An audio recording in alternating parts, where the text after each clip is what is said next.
Assalamualaikum warahmatullahi wabarakatuh. Waalaikumsalam warahmatullahi Selamat wabarakatuh. pagi Sobat Kidulane. Pagi ini kita berjumpa dalam podcast Kidulane, media komunikasi interaktif Kecamatan Pekalongan Selatan, masih dengan slogannya Kidulane Sakpore. Sebelumnya perkenalkan saya Indria sebagai host, dan pagi ini kita menghadirkan narasumber kita, Bapak Camat Pekalongan Selatan, yaitu Bapak Sumadi SIP. Selamat pagi Bapak. Selamat pagi Mbak Indri. Sehat selalu Bapak. Alhamdulillah sehat selalu. Beliau ini selalu terlihat semangat dan sehat serta bugar. Kira-kira tipsnya apa ya Bapak? Selalu tersenyum Mbak. Selalu tersenyum ya, karena senyum adalah sedekah. Baik, beliau saat ini menjabat sebagai Camat Pekalongan Selatan sejak bulan Juli 2025 sampai dengan sekarang, ya. Dan saat ini beliau memerintah di Kecamatan Pekalongan Selatan. Baik, Sobat Kidulane, ada beberapa yang akan kita bahas pada pagi hari ini, dan tema kita pagi ini adalah Selatan Membangun di tahun 2026. Dalam melaksanakan pembangunan tentunya kita berpijak pada visi dan misi. Sebetulnya apa sih visi dan misi kecamatan ini Bapak? Sebenarnya kami hanya membreakdown Ibu dari Mbak Indri dari visi misi wali kota, yaitu mewujudkan kota Pekalongan yang maju, sejahtera, dan berkelanjutan berdasarkan akhlakul karimah. Ya, baik. Dan di kecamatan ini mungkin ada beberapa program, Bapak mungkin bisa dijelaskan program apa saja yang ada di kecamatan. Secara formal itu menjadi 3 Mbak Indri. Yang satu, kita itu adalah penunjang kegiatan pemerintah daerah. Ya. Yang kedua, penyelenggaraan pemerintah dan pelayan publik. Yang ketiga, kami di kecamatan tentu saja untuk memberdayakan masyarakat di kelurahan. Itu yang secara formalnya seperti itu, tapi berkembangnya luas sekali. Iya, baik. Jadi ada 3 program ya Iya, Bapak, iya. dan memang di kecamatan ini luas ya. Kita ini menampung semua program ya dari atas ya, dari pemerintah kota itu masuknya semuanya ke kecamatan, yang nantinya juga akan turun ke kelurahan ya di bawah OPD kecamatan ini. Baik, selama ini kita sudah melaksanakan berbagai program. Salah satu di antaranya adalah program percepatan penurunan stunting, yang mana sebagai amanat dari Perpres 72 tahun 2021 ya, pemerintah Kota Pekalongan sudah melaksanakan berbagai intervensi baik spesifik maupun sensitif untuk percepatan penurunan stunting ini. Dan di kecamatan ini implementasinya bagaimana Pak Camat untuk program percepatan penurunan stunting?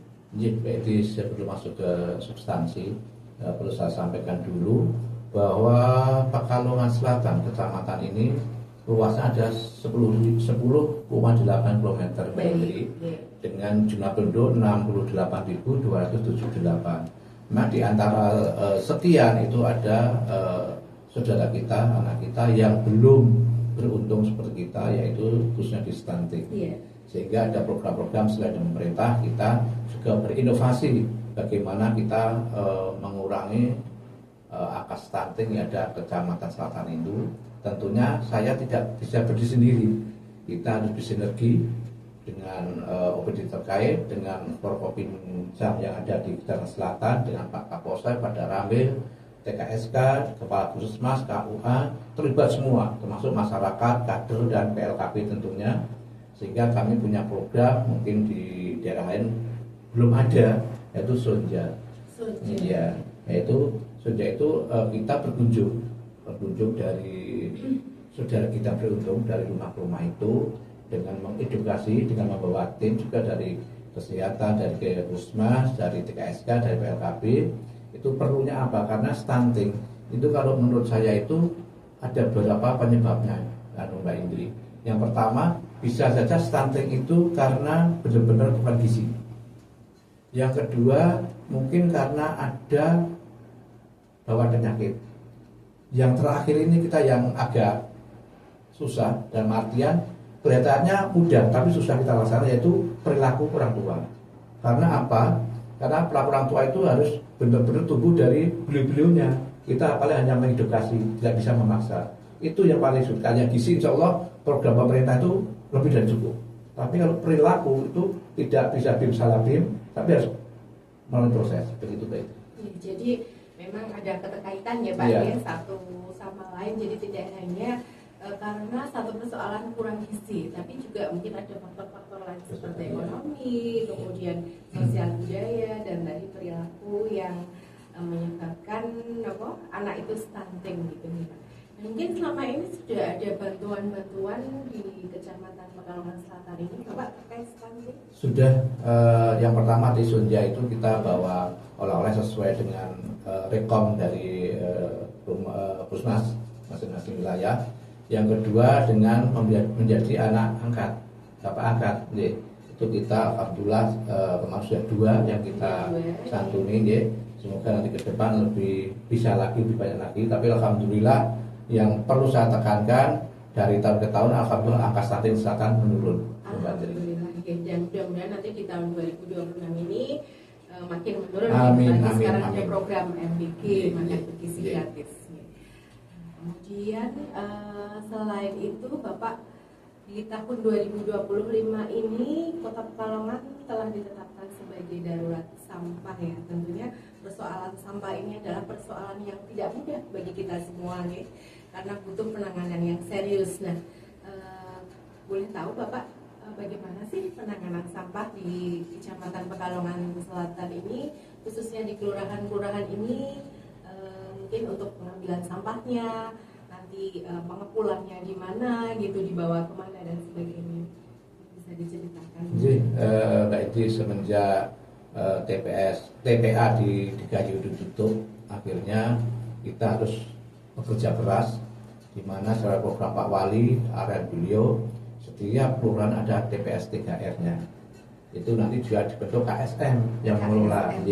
Nah, harapan kami, harapan saya Pak Wali itu masyarakat peduli, dalam artian ayo bareng-bareng, karena sampah ini tidak hanya menjadi tanggung jawab kantor LH Pak Wali, tapi semua terlibat, dari swasta, pemerintah, masyarakat. Nah, ini dibentuk dengan KSM ini, harapannya setiap kelurahan itu bisa dikoordinir, karena di Kota Pekalongan itu setiap kelurahan ada TPS 3R-nya. Ya, alhamdulillah kalau selatan ada lagi TPST yang ada di Kelurahan Kutoharjo itu Bu.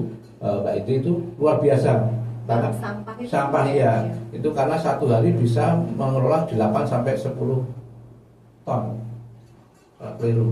Itu kemarin saya ketemu sama ketuanya seperti itu, dan setiap hari sudah habis, tidak menunggu di situ sehingga tidak menimbulkan bau yang tidak sedap. Artinya setiap hari habis itu Bu. Untuk yang sampah di selatan itu dikelola dengan masing-masing TPS 3R, yang sebagian yang tidak memungkinkan bisa dibawa ke TPST yang ada di Kelurahan Kutoharjo itu. Jadi kalau TPS 3R itu sekalian diolah di situ ya Pak ya? Iya, jadi diolah, nanti sisanya residunya dibawa ke TPST. Iya, itu ada di mana aja Pak kalau yang TPS 3R? TPS 3R itu setiap kelurahan ada. Oh, setiap kelurahan. Bahkan ada yang 2, ya ada yang 2. Tapi minimal berarti kalau kita karena 6 wilayah, 6 kelurahan ada 6 minimal plus 1 TPST yang besar itu, dan itu alatnya sudah modern sehingga cepat untuk mengolah sampah itu. Oh baik. Jadi alhamdulillah ya, pengelolaan sampah ini bisa diatasi di kecamatan dan kita tidak mengandalkan yang di TPA di Gayo itu. Kemudian selain sampah mungkin ada beberapa persoalan ya, seperti Kamtipmas Bapak ini yang penting ya, keamanan ketertiban masyarakat. Bagaimana sinerginya dengan lintas sektor yang ada di kecamatan ini Bapak tentang Kamtipmas? Memang Mbak Edi, wilayah selatan itu karena dengan perbatasan dengan tetangga ya kita itu ada beberapa terkait dengan keamanan ketertiban masyarakat itu, sehingga kita selama ini itu juga sinergi dengan Pak Kapolsek, Pak Daramil terkait dengan penyakit masyarakat juga, dan beberapa beberapa waktu yang lalu juga kerjasama dengan Polres terkait dengan balapan liar ada Sokondul itu. Kemarin sudah ditertibkan oleh beliau dari Satlantas Kota Pekalongan. Alhamdulillah sudah agak berkurang meskipun tetap masih ada, karena itu Mbak Indri, kebanyakan itu kalau kemarin waktu kita operasi malam atau patroli malam itu yang kita tangkap, kita beri arah, ternyata bukan warga kita sendiri, banyak yang dari luar. Itu yang jadi persoalan Mbak Indri. Jadi kita di sisi lain kita sering sosialisasi ke masyarakat, ke pemuda, tapi justru pendatang. Itu ada yang kemarin saya waktu pengamanan ada yang dari Leri, ada yang dari Pati, Jose Pati itu kerjanya di Batak tapi mainnya ke situ. Itu ikut balapan liar itu. Makanya kita itu agak kesulitannya seperti itu. Tapi alhamdulillah dengan sinergi dari OPD terkait itu balapan liar sudah berkurang, termasuk kenakalan remaja, minum-minuman itu berkurang karena juga Pak Kapolsek menghimbau pada Babinsa, Babin Kaptimnas juga selalu beliau memonitor wilayahnya masing-masing. Jadi selain kita dari Forkopimda itu dibedon ke kelurahan, Mbak Indri, Pak Lurah bersinergi dengan Babinsa, Babin Kaptimnas, mana sih titik-titik yang rawan, nanti informasi pada kita, nanti kita waktu patroli kita sudah punya sasaran, mana sih yang harus kita tuju, itu sudah ada itu pasti ada. Jadi memang balap liar ini kayaknya tidak hanya menjadi persoalan kita tingkat kecamatan ya Pak, sudah jadi tingkat kota ya, karena ini sudah banyak kejadian ya, seperti kecelakaan yang terjadi akibat balap liar, dan saya rasa pemerintah tidak kurang-kurang ya Pak ya, dari Polres, kemudian TNI, gabungan Satpol, Dishub, kemudian dari kecamatan itu juga sudah melakukan patroli terus menerus, dan akhir-akhir ini setiap malam minggu itu selalu ada patroli. Tapi memang kita perlu upaya yang serius terhadap balap liar ini, karena kalau tidak ingin terjadi kejadian yang tidak diinginkan. Permasalahan sudah kita tebak itu karena anak-anak kita itu kucing-kucingan Mbak Indri. Bila ada petugas dia berhenti, tapi begitu petugas istirahat katakanlah ya langsung lagi. Lah itu yang membuat kita itu kadang mendeteksinya kesulitan. Seperti bulan puasa terawih, tapi begitu mau sahur ada lagi itu kita susah mendeteksinya seperti itu. Kalau petugasnya pergi, mereka datang. Iya seperti itu. Itu yang membuat kita itu bingung mau seperti apa nanti solusinya. Tinggal nanti juga kita tetap sinergi terus Mbak Indri terkait dengan balap liar dan keamanan ke depan di Pekalongan Selatan khususnya, karena sekali lagi saya sampaikan kita dengan perbatasan tetangga itu mungkin harus benar-benar kita itu harus waspada. Iya, itu dan yang kenyataannya memang peserta balap liar itu banyak dari luar kota ya Pak ya. Iya. Jadi memang kalau dalam kota sendiri mungkin sudah diedukasi ya, jadi banyak yang dari luar itu susahnya seperti itu gitu, jadi banyak yang pendatang itu gitu. Ya, mudah-mudahan nanti dengan upaya yang terus-menerus ini semakin berkurang ya. Amin. Mereka juga nanti tahu bahayanya dan sebagainya ya. Kemudian juga selain balap liar ini mungkin ada ya Pak, kayak kemarin pas Lebaran itu ada petasan gitu, terus balon udara, balon liar gitu. Ya. Jadi kalau tahun 2026 ini sebelumnya Mbak Indri dibandingkan 25 itu berkurangnya luar biasa. Tapi korbannya justru tambah. Korbannya tambah, tapi kalau balon petasan berkurang banyak sekali. Kemarin waktu Syawal kita operasi bersama-sama dengan Pak Kapolsek dan jajaran Pak dalam jajarannya, kita hanya menemukan beberapa balon dan petasan, tapi ternyata kita sayangkan sebelum itu ada korban yang cukup memprihatinkan untuk anak-anak kita. Meskipun sebelum Syawalan atau masih bulan Ramadan itu saya Pak Kapolsek pada Rame sudah door to door dari SMA ke SMA yang ada di wilayah di selatan untuk menghimbau, mohon bantuan Pak Kepala Sekolah untuk menghimbau anak-anak sudah jelas sebelum, tapi ternyata masih kecolongan seperti itu. Mudah-mudahan kejadian yang kemarin itu mungkin terakhir dan harapannya seperti itu. Harapan kita tidak ada lagi gitu untuk petasan, khususnya ini yang meracik petasan sendiri itu yang sangat. Karena sekarang itu Mbak Indri yang kita lacak kesulitan, bahannya obatnya itu online. informasinya, online ya Pak belinya ya, online, kita susah masaknya diracik sendiri itu bahaya. Pengetahuan melihat YouTube jadinya. Kadang kita kan kalau salah ukuran atau takaran itu bisa membahayakan jiwa mereka sendiri. Kadang komposisinya itu tidak pas ya, iya, hanya melihat YouTube iya, ya. Iya. Ya, mudah-mudahan peristiwa kemarin menjadi pembelajaran ya, khususnya bagi warga ya, tidak hanya kita. Kecamatan Selatan saja, tapi mungkin kecamatan yang lain agar tidak terjadi lagi tentang bahaya ini meracik petasan ya, dan balon liar. Itu tentang Kamtibmas ya. Kemudian tentang pengaduan sendiri Pak, mungkin masyarakat ini untuk pengaduan nanti bagaimana Pak untuk prosedurnya kalau terjadi sesuatu mungkin permasalahan itu mengadunya di kecamatan ini prosedurnya bagaimana? Jadi kita itu sudah punya aplikasi juga Pak Indi terkait dengan keamanan ketertiban di selatan. Cuman misalnya ada pelayanan ataupun sesuatu yang berkurang, kita punya aduan dua, yaitu langsung bisa ke kecamatan ke pelayanan atau ke petugas pelayanannya lewat online, ada juga itu, sehingga kita memudahkan masyarakat untuk mengadu dan nanti diketahui sejauh mana sih aduan itu berproses di kecamatan, tidak lanjuti atau belum, atau mungkin bisa dilanjuti di kelurahan sendiri, atau harus kita angkat ke atas. Kalau kita bisa selesaikan sendiri, kita selesaikan. Tapi misalnya kita di luar kewenangan, kita koordinasi dengan OPD terkait. Seperti itu. Seperti apa Pak contohnya? Misalnya pengaduan. Misalnya seperti kemarin terkait dengan katakanlah keamanan ya. Keamanan itu kan sudah lewat kita ada lanjuti, contohnya minuman. Ada beberapa titik minuman. Memang saya sendiri waktu patroli, minuman keras ya, waktu patroli itu saya menemui anak-anak kita.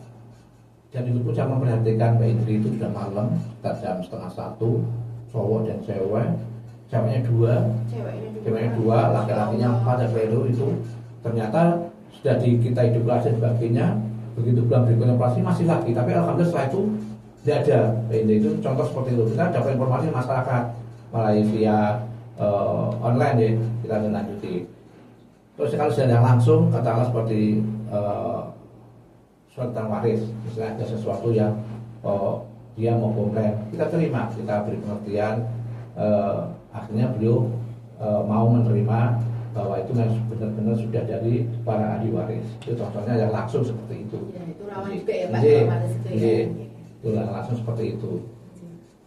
Memang banyak sekali permasalahan-permasalahan di masyarakat, karena ini kecamatan ini kita langsung bersentuhan dengan masyarakat. Iya. Jadi kemudian terkait inovasi Pak, mungkin saat ini di Pekalongan Selatan ini ada inovasi apa yang bisa diceritakan?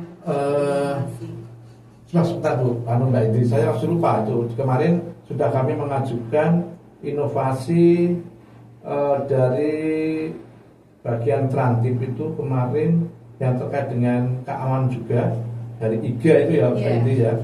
Itu kan di selatan sudah maju dan tinggal termasuk Papkesel itu tadi. Papkesel itu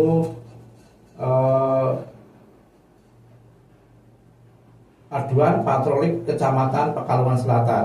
Tadi saya sampaikan tadi, sehingga masyarakat tidak perlu ke kecamatan, cukup buka website atau aplikasi itu, mengirim apa sih keluhannya ke kecamatan, nanti kita tidak lanjuti. Jadi online ya Pak ya? Tidak perlu langsung itu. Tapi juga tidak menutup, misalnya mau kalian satu rohmi ke kecamatan, kita terima. Tidak harus online, misalnya ke kecamatan untuk satu rohmi, dan mungkin tidak hanya itu, permasalahan tetap kami terima. Jadi karena sekarang memang sudah zamannya digital ya Pak ya, kita tidak harus datang langsung, tapi bisa melalui aplikasi namanya Papkesel, inovasi Kecamatan Pekalongan Selatan. Yang tahun ini masuk IGA ini. Masuk IGA ya, masuk inovasi Government Award 2026. Kemudian untuk prestasinya sendiri apa sih Pak Kecamatan Pekalongan Selatan ini? Kalau prestasi itu kan karena kami membawai 6 kelurahan, kita mulai dari luar dulu Mbak Indri, dari kelurahan itu 2025 itu kita juara KB, Kampung KB tingkat nasional, juara harapan 3. Terus lomba kelurahan, kemarin juara 2 tingkat provinsi. Ini persiapan lagi, nanti tingkat provinsi untuk Kampung KB sudah masuk 3 besar, tinggal nanti seperti apa hasilnya, tapi saya koordinasi dengan teman-teman PLKB dan PD terkait termasuk dengan para kader itu untuk memaksimalkan. Nanti insya Allah hari Kamis kita checking terakhir Mbak Indri untuk persiapan, karena benar tanggal 11 rencananya KB-nya ya provinsi. Dan untuk yang Banyurip nanti lomba kelurahan tingkat kota dulu, apa bisa lolos dan bisa sampai ke tingkat provinsi. Kalau yang Kampung KB ini kelurahan Kuripan Yosojo, itu kemarin luar biasa juga dari dukungan dari UPD dan para kadernya, semangat. Harapan saya nanti apa yang kita inginkan bisa tercapai, juara 1 biar bisa masuk nasional seperti tahun 2025 kemarin Pak Indri. Itu yang luar ya. Kalau internet di kecamatan banyak Mbak Indri. Saya nggak hafal ya, coba saya buka dulu Mbak Indri itu yang terkait dengan itu, termasuk pelayanan kuasa masyarakat ya, itu hampir sempurna, hampir. Kalau sempurna kan diajar ya, itu 9,8 ya. Terus IIP ya, IP Pak ya, itu juga sama, 96, berapa, tinggi istilah Mbak Indri, sehingga termasuk transparan ya, transparan pemerintah itu juga 98,38 kalau keliru ya. Itu memang kita benar-benar kita tidak ada yang ditutup-tutupi. Apa yang kita laksanakan sesuai dengan anggaran yang ada, sehingga kita benar-benar transparan di dalam kegiatan, sehingga tidak ada dusta di antara kita, katanya seperti itu. Seperti lagu aja nih ya. Oke, banyak juga ya Pak ya prestasinya ya, kelurahannya juga luar biasa ini menorehkan beberapa prestasi. Tambahan ini Mbak Indri terkait dengan mungkin yang baru isu-isu yang hangat terkait dengan Kecamatan Berjaya Mbak Indri ya. Itu kita sudah punya petani milenial. Jadi kita punya kebun kelengkeng yang ada di Sokoduet itu dari para remaja. Pertama hanya 6 orang remaja, sekarang sudah bertambah dengan adanya itu, termasuk sudah pemekaran kegiatan, tambahan kegiatan yaitu hidroponiknya sudah ada, kolam ikannya sudah ada, tinggal nanti peningkatannya itu menjadi PR kita bersama. Gimana tadi Pak? Di Sokoduet ya. Sokoduet. Itu yang pertama. Yang kedua ada di Kebun Pikatu. Pikatu itu di Bulan Jenggot. Iya, itu juga luar biasa, itu untuk edukasi anak-anak kita dari PAUD, TK, itu banyak yang berkunjung. Iya, banyak berkunjung. Banyak justru kemarin terakhir dari Batang berkunjung ke situ, luar biasa. Iya, itu ada edukasi anak-anak kita, karena dengan tahun kemajuan IT itu kadang anak-anak itu sungkan pertanian, sehingga dengan edukasi itu harapannya anak-anak kita itu tahu, bagaimana cara menanamnya seperti apa, termasuk di di Sokoduet maupun di Jenggot itu. Jadi Kecamatan Berjaya sebenarnya kita sudah melaksanakan, cuma mungkin dikemas dengan dengan kantong atau bahasa yang baru ya, sudah dengan RPPA kan sudah kita laksanakan ya. Yang menjadi PR kita yang sport centernya yang belum maksimal, sudah ada tapi belum maksimal yang sport center itu. Kalau yang perlindungan ke lansia dan disabel kita sudah kita laksanakan. Tinggal 1 sport center itu. Sementara kita fokusnya di kecamatan. Ada kegiatan voli anak-anak kita, ada latihan silat, ada senam setiap Jumat, dan sekolah lansia pun ada sini. Sekolah lansia ya.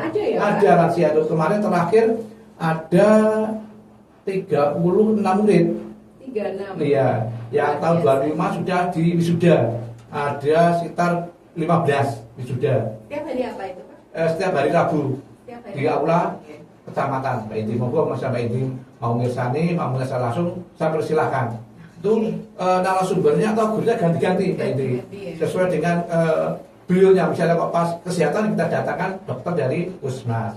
Misalnya kok keterampilan kita juga koordinasi dengan dinas sosial ataupun dinas tenaga kerja. Jadi kita punya channel ke sana untuk menambah. Jadi jangan sampai lansia ini punya bayangannya mungkin pendidikan formal, terus mendengarkan nanti ada ujian, enggak. Kita buat slow, buat santai, ibu-ibu itu senang. Nanti juga ada pengajiannya sesuai dengan beliau, mungkin Pak diajar pengajian, kita undang Pak Ustadznya sesuai dengan keinginan beliau. Jadi beliau itu benar-benar masa tuanya lansia itu punya apa ya, tambahan ilmu lagi. Mungkin dulu secara formal, ini sekarang non formal. Jadi enjoy. Kemarin saya waktu pembukaan pun dan proses belajarnya saya mantau karena di aula bawah, saya tahu persis beliau-beliau itu yang mengikuti itu ya namanya lansia ya 60 minimal, itu banyak. Jadi tiap seminggu sekali ya Pak Iya, di aula bawah kecamatan. Rebu sore jam 4 itu sudah mulai. Mungkin pembelajarannya ini bervariasi masih. Ya, jadi sangat menarik ya. Dan antusiasmenya gimana Pak? Jadi kalau orang saya tanya itu senang. Satu belajar rohani, kedua tambah ilmunya, ya keterampilan. Cuma kalau yang belum kami masak, saya belum karena saya belum komunikasi dengan itu. Pengen masak, pengen minta masak, tapi belum itu. Mungkin peralatannya ribet kalau masak ya. Jadi hanya keterampilan membuat apa itu sudah. Karena memang apa ya, lansia ini kan butuh bersosialisasi juga. Jadi kesempatan bersosialisasi di sekolah lansia itu luar biasa. Banyak sekali ya program-programnya ya Kecamatan Pekalongan Selatan ini yang tentunya mungkin ada yang ada di kecamatan lain, tapi mungkin ada yang nggak ada di kecamatan lain ya. Dan tentunya mudah-mudahan semua program ini membawa manfaat untuk masyarakat, khususnya masyarakat Kecamatan Pekalongan Selatan sendiri. Catatan terakhir Mbak Indri, Kecamatan Selatan itu penyangga pangan di Kota Pekalongan. Karena pertanyaan terluas terbesar di selatan. Karena memang di sini masih banyak lahan pertanian, masih banyak sawah juga ya Pak ya. Dan satu program lagi, program strategis nasional, rencananya ada pembangkit sampah energi listrik. Pembangkit sampah energi listrik ya. Rencananya ada di sana juga. Sampahnya nanti dijadikan untuk energi listrik seperti kayak PLTU gitu dan sebagainya. Itu lokasinya di mana Pak? Di PSER. menyangkut dua wilayah yaitu Kuripan Sorso dan Sokonbut. Rencananya seperti itu. Kemarin sudah cek lapangan dari Kementerian Lingkungan Hidup. Akan direalisasikan di tahun 2026 nanti mulai dikerjakan, rencana seperti itu. Karena memang mungkin dari segi kewilayahan di selatan ini memang masih ini ya Pak ya, masih banyak kebun, masih banyak tanaman, masih banyak lahan yang kosong, dan ada juga mungkin akan dibangun rumah sakit juga ya Pak. Iya, ada itu sudah hampir berapa persen itu yang digital benar di situ ada dan besar itu, termasuk besar. Sudah lama harapan saya juga punya harapannya juga segera jadi sehingga warga sekitar sana tidak terlalu jauh bila ada yang harus memerlukan fasilitas kesehatan gitu. Harapan Bapak sendiri apa Bapak untuk masyarakat selatan ini, mungkin selama periode Bapak di kecamatan ini, harapan, masukan atau ide-ide apa yang ingin Bapak sumbangkan untuk masyarakat? Kalau harapannya sih tidak ada dengan misi wali kota Mbak Indri, yaitu memajukan Kota Pekalongan tentunya. Yang kedua, harapan juga masyarakat tetap rapatkan barisannya untuk persatuan dan kesatuan, apapun warna, apapun sukunya, tetap kita bersatu. Itu. Yang ketiga, yang terakhir, harapan saya, mari kita bersama-sama membangun Kota Pekalongan khususnya selatan. Kita selalu sinergi sehingga apa yang dipermasalahan bisa selesaikan, tidak harus dengan kekerasan, tapi dengan teduh, dengan pikiran yang jernih sehingga selesai. Itu harapan saya seperti itu. Pertama, masyarakat selatan ini adalah masyarakat yang religi ya Pak ya. Notabene religi, tapi memang mungkin masih banyak juga persoalan-persoalan seperti tindak kejahatan atau apa yang kadang-kadang memang terjadi di masyarakat. Satu harapan terakhir kepada anak-anak remaja, harapan saya banyak inovasi yang bermanfaat kepada masyarakat Kota Pekalongan. Terima kasih Bapak Sumadi Sama-sama, untuk bincang-bincangnya pada pagi hari ini. Mudah-mudahan bermanfaat dan kita akan jumpa lagi dalam podcast lainnya ya, tentunya untuk masyarakat Kecamatan Pekalongan Selatan dan Kota Pekalongan pada umumnya. Amin. Terima kasih. Wassalamualaikum warahmatullahi wabarakatuh. Waalaikumsalam warahmatullahi wabarakatuh.